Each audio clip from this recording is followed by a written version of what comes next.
So in this playlist, we will go through this interviews.school website. It is a great guide for interview preparation, okay? And in this playlist, we will go through those, and I will try to support those topics with solving LeetCodes, okay? And explaining concepts using visualizations and animations, basically. So our first challenge is this FizzBuzz, which is like the de facto technical interviews. So let's see the description. Given an integer n, return a string array answer, and based on those conditions. So as you can see, the first example with the 3, we got one to Fizz, with the 5 we got one to Fizz for Buzz. On the third example we got Fizz, as you can see, Fizz on the 6, and then Fizz on 12, and then FizzBuzz on the 15. Cool. So yeah, let's get going. So first thing, we will create a list result, call it result, and we make an empty array. And then for each number in the range of 1, we want to start at 1 to the n plus 1, because we want to be for n to be inclusive, which means to be part of the for loop. And then first thing, we will check if the number is, we'll use the module of Python, the module operation. And then if number module 3 equals 0, it should be 0. And then number module 5 equals 0. Let's change this one to 0. Alright, cool. And then we will append the word FizzBuzz, because the number is divisible by 3 and 5 without any remainings, basically. The second thing, we will add another else if or lf. If the number is modulo by 3 and the remaining is 0, then we will append or basically add the word fizz to the array. And then if for the number 5 is can be divisible without any remaining, then we will append the word buzz, basically, or add the word buzz to the list. Else, then we will get only the number, then we will append it, but make sure we append it as a string, because that's what the example shows. Let's run the code. Oops, we forgot to return the result. Okay, let's return the result at the end of the function.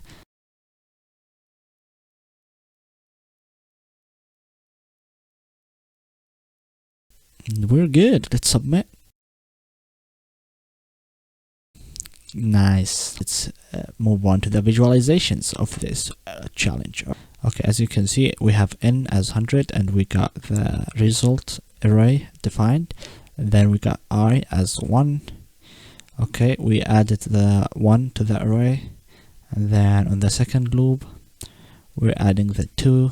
On the third loop, which is the 3, it will execute on the fizz. We got the fizz in the array, as you can see on the right side. And then the 4.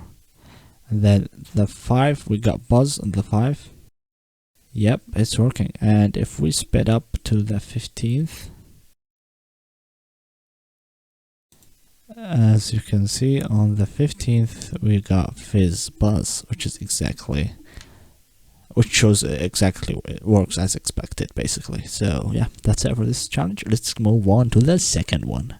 Alright, on our second challenge, we got the length of the last word challenge. Alright, so as we can see in here, we got the word hello world, which is world basically has the length of 5, and then in the example 2 we got the word moon, which has the length of 4. But you see the trick was with the white spaces, okay? And then the last one, Joy Boy, is 6, has 6 characters, basically. First thing we want to do is remove those tricky white spaces. So we'll start with redefining the string s, but after using the strip method, which removes the white spaces from the start and the end of the string, then we will create the last word variable, but we'll pass it the string without white spaces and split and get the last item, and then we will return the length, using the len function, and we will get the length of the last word. Let's run this. Alright, seems good. Let's submit. Okay, there's a problem.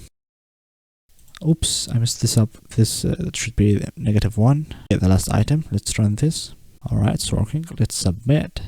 and it's a success. Nice, guys. Okay, let's move on to the visualization of this challenge. The first thing, we got the string as fly me to the moon. Alright, if we click next, we get the white spaces stripped. As you can see, those white spaces at the beginning and the end of the string got removed, which is nice. Then, okay, oops, I misclicked the last. Okay, let's revert a few steps. Okay, so then the last word, okay, and the last word moon got defined with this line of code. And then lastly, the function returned 4, which is the length of the last word, basically. So yeah, that's it for this challenge. Hope you've enjoyed this video. Make sure to hit that like button if you enjoyed the video. And yeah, that's it. Thank you for watching, and peace out.